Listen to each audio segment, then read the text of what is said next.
When you first start out on YouTube, being at just 0 subscribers can be rather frustrating. You make your first vlog or video review, and then you wait, and you wait, and you wait for hopefully views, comments, and subscribers to start rolling in, only to find crickets. However, using the very tips that I'm going to give you here today, I managed to help a brand new YouTube channel get their first 100 subscribers just 3 days after posting their very first video. And if you stick around till the end of this video, I'll give you some extra tips that got that channel well beyond its first 100 subscribers. The first thing I would tell a new channel: do not ever buy subscribers. Additionally, do not participate in methods that could manipulate your subscribe count in some weird way, like sub for sub. Not only are these practices against YouTube terms of service and a great way to get banned, in pretty much all cases, you're going to release videos and give them an incredibly slow start. YouTube looks to those subscribers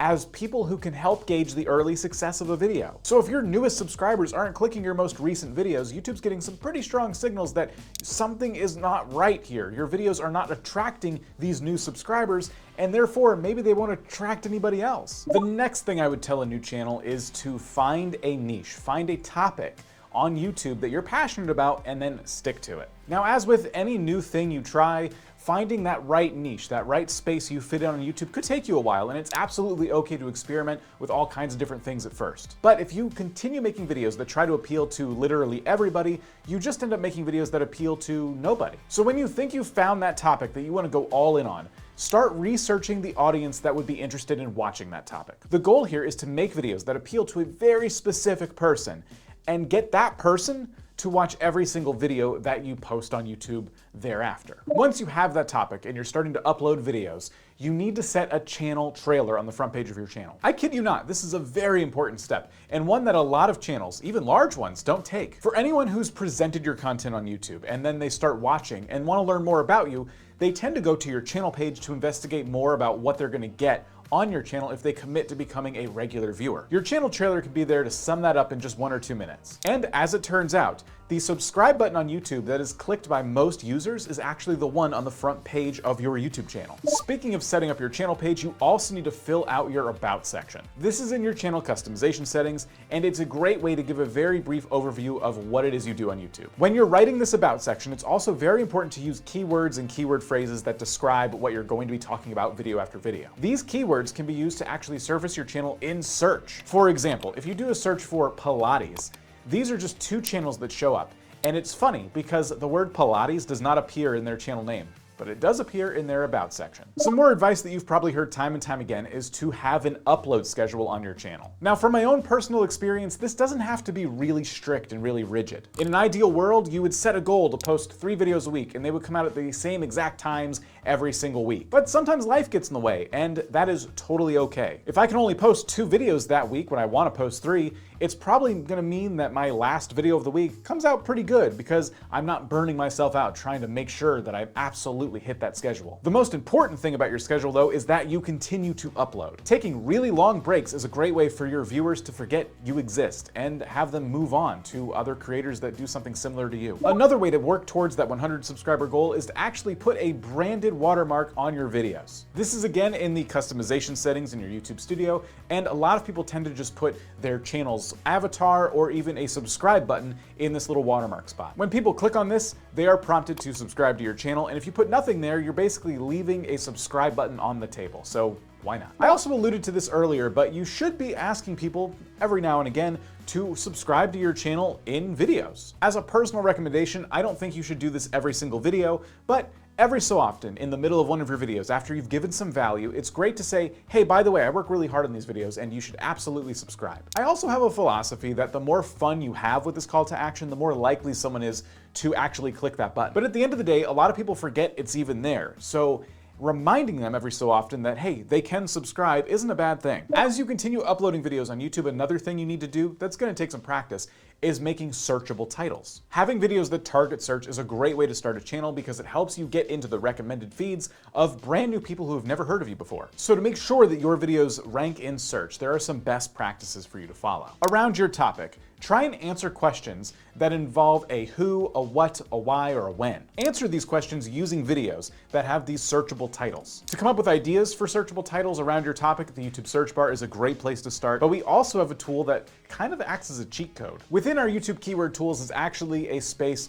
for questions that people are currently asking. All you need to do is start with a keyword and then scroll down to questions. There you can find potentially hundreds of video ideas just from questions that people are actively typing into the search bar right now. Links to all of our tools are down below, so enjoy that. When you're writing these titles, a bonus tip I have for you is to use some proper capitalization. When you type your titles in all lowercase letters, it kind of just looks a bit lazy. It looks like the video was uploaded with just a file name. Additionally, you could all cap certain words in the titles to add emphasis. A lot of the biggest creators do this, so again, just be sure that you're following the best practices and your titles will show up in search and people will click on them. And you probably saw this coming, but it's not just titles, it's also having that attention-grabbing thumbnail to get your brand new videos lots of clicks right out of the gate. Some best practices here is that the ideal thumbnail size will be 1280 by 720. I like to start with images that are actually captured with 1920 by 1080 framing. This allows me a lot more pixels to actually zoom in on different subjects. Ultimately, your thumbnails should be kept very simple. Don't use too many elements. Do the research by looking around at other creators that are in your space and seeing what thumbnails are resonating with the viewers that you're going after. These thumbnails that you make should do their best to complement the titles that they're attached to. You want to avoid misleading people with content that's a bit too clickbaity.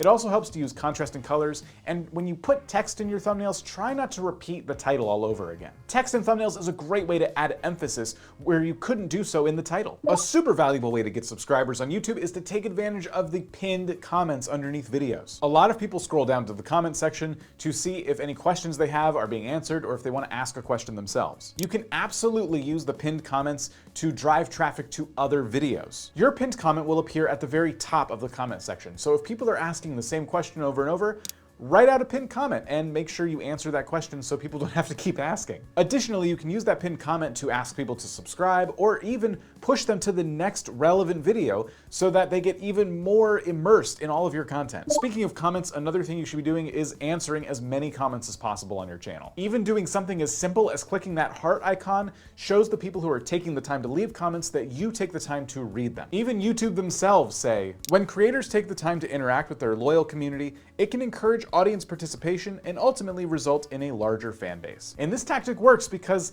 not a lot of YouTubers pay much attention to their comment section.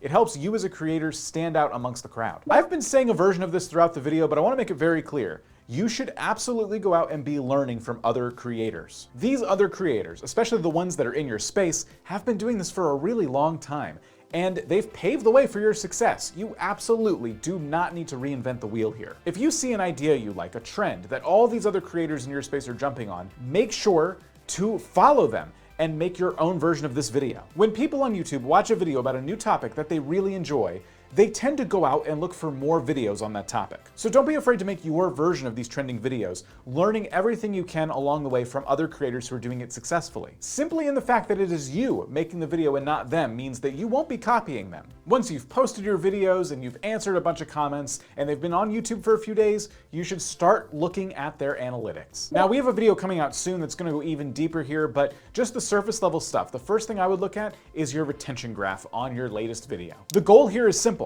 The longer people watch your videos, the more your videos tend to spread. If you upload a new video, you wait a few days, you check the retention graph, and you're noticing it's about 40% or so. Push yourself to make that 40% go up just a little bit in the next video, maybe 42, 43. It's really easy to look at your analytics and kind of beat yourself up a little bit when things don't look the way you expect. So I recommend looking at these a few days later, after you and your video have had some time apart. Any spots in the graph where you see a dramatic drop off of viewers, investigate those. Try to learn from these mistakes and correct them in future videos so that those numbers continue to climb from 40% to 50% and beyond. Another thing you can do to get some new viewers onto your channel if you're just starting from zero is to promote your videos occasionally to social media. Believe it or not, Instagram, Facebook, TikTok, these are all great places to perhaps get you some new subscribers. My caution for you here is to make content on each of these platforms for the audiences that live on these platforms. By that I mean, don't just simply re-upload your video. Perhaps you could take the topic of your video and create a short Instagram story or reel about it. Or maybe you can take some of the bullet points of your video and break them down in a Twitter thread with a link to your video at the end of it. Anywhere you go online as your channel persona, you should always be looking to bring value to whatever audience it is you're trying to speak to. So there are a number of ways you can be sharing your videos on social media, but it's also really easy to do it the wrong way. So just don't be posting links willy-nilly. So many channels on YouTube